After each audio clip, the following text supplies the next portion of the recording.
Guys, no? Pasensya na guys, continuation ito guys. Ito naman guys, so balik tayo guys. Konting pagkakamali ng mga estudyante guys, pagkagalitan nila guys. So normal lang yan guys, nagkakamali tayo guys, no? Ang problema kasi ng mga guro guys,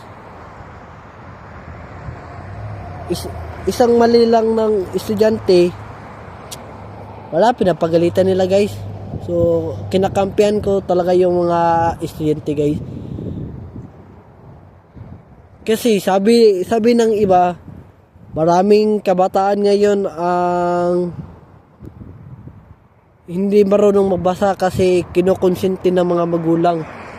Tama naman yan guys. Kasi yung guro kasi, hindi porket guro sila, pwede na nilang gawin ang lahat.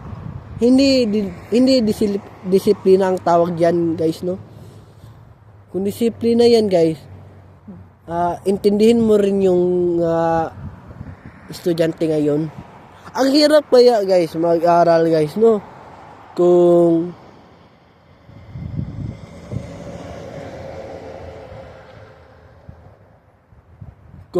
yung palibot mo ay walang ganong kurente guys, no?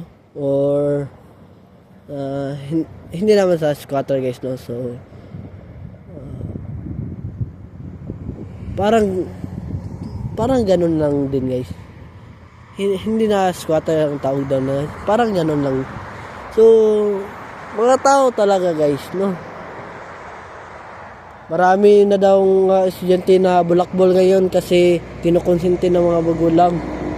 So, shoutout ako sa mga taong utak apis guys.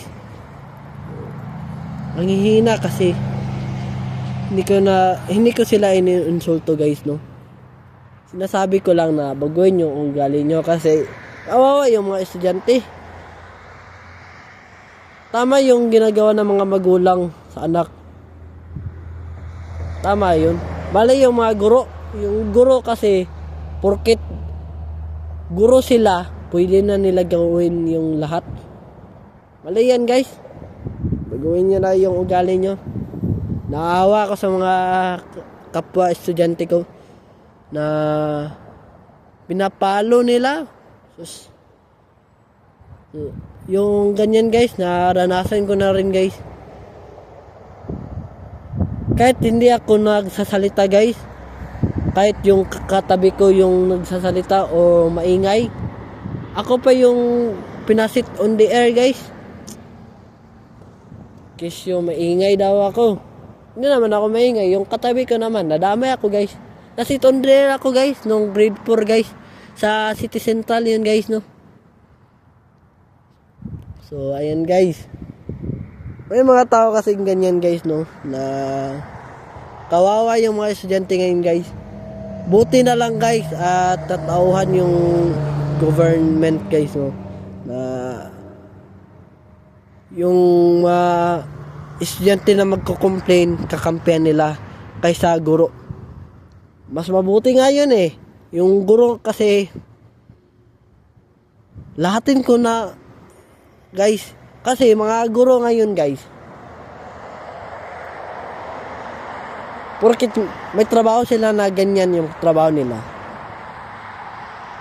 gagawin na nila yung lahat guys, no, para mapabuti sila guys, para sa paningin ng tao, ay mabuti itong guro kasi dinidisiplina niya yung mga estudyante. Mali guys. Parang napapakitang tao lang yung mga guro ngayon guys. So bipolar guys. Mabait sa harap, pagkatalikod masama. So ayan guys, no, yung mga guro bipolar.